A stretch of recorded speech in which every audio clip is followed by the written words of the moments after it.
Hi, Quincy.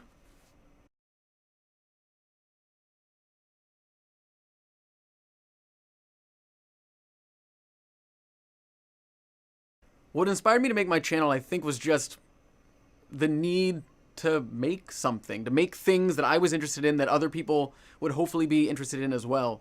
It was just, I mean, YouTube's an outlet, right? It's a place that you can put things on and then hopefully like-minded people will watch it and you'll find people who see things the same way as you.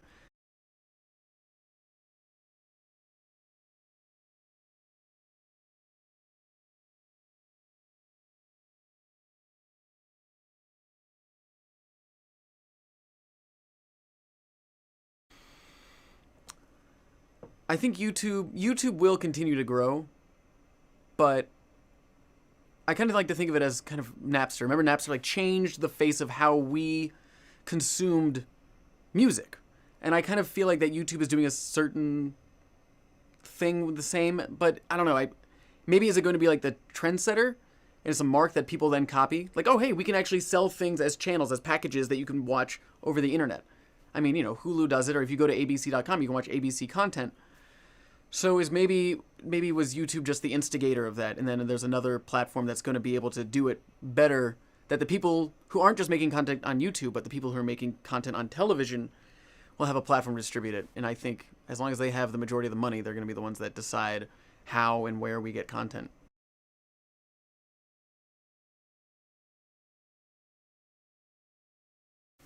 YouTube, I mean, yeah. YouTube has changed my life because it allows me to, my job is literally to make videos. I spent a whole entire week figuring out what would happen if Superman punched you, and that was my job.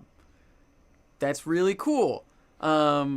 So it's changed my life because I get to make things, I get to do things that I love to do for a living, which I don't think very many people really get to say and actually truly believe. So it's really neat. Yeah.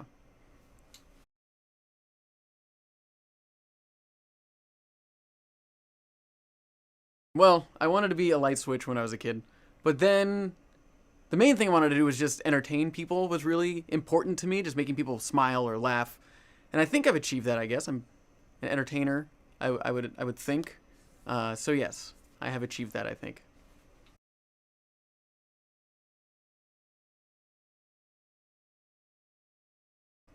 Was there ever a moment when I felt like giving up on my YouTube channel?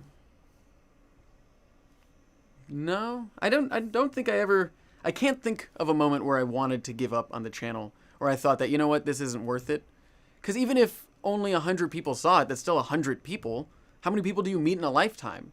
Just like 1,000 people seeing it is probably more people than I'm actually going to interact with in in however long I've been alive. However long, I don't even know. So no, I don't. I never really thought about that. I'm not sick of making videos yet.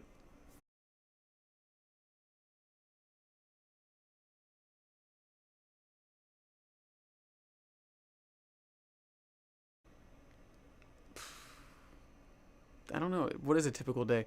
Um, just usually a lot of a lot of internet, a lot of researching things, from apps to just science and finding things and curating things.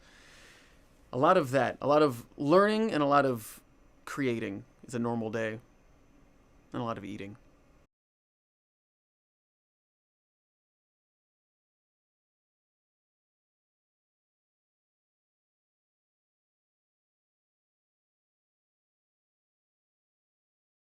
So I think I would never really want to do customer service, not because I think it's a horrible job, but because people treat them so poorly really upsets me. Whenever I talk to someone on the phone, I always want to be like as nice as humanly possible because I just know that throughout the day, people blame them for all the problems that they have no responsibility for. That I think would be a tough job.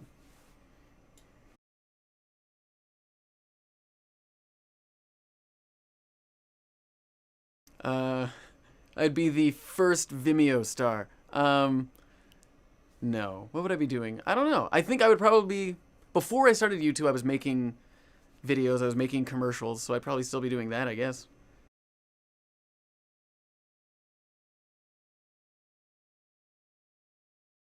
If I was in charge of YouTube for a month, I would implement a comment system that made sense.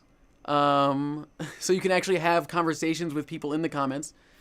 And I would figure out a better way to advertise on videos. I think is what I would do.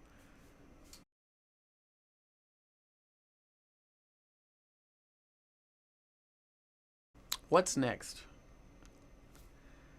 I don't know. I don't you know, to be honest, I don't really think ahead of what this week's video is going to be. I'm not sure.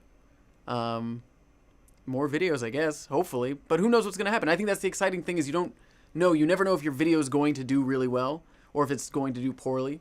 You just kind of make it and you float it out there and see what happens. And I think that's kind of, at least myself and probably a lot of other YouTubers feel, just make things and hopefully something else will come from it. All right. Thank you, Quincy. Goodbye.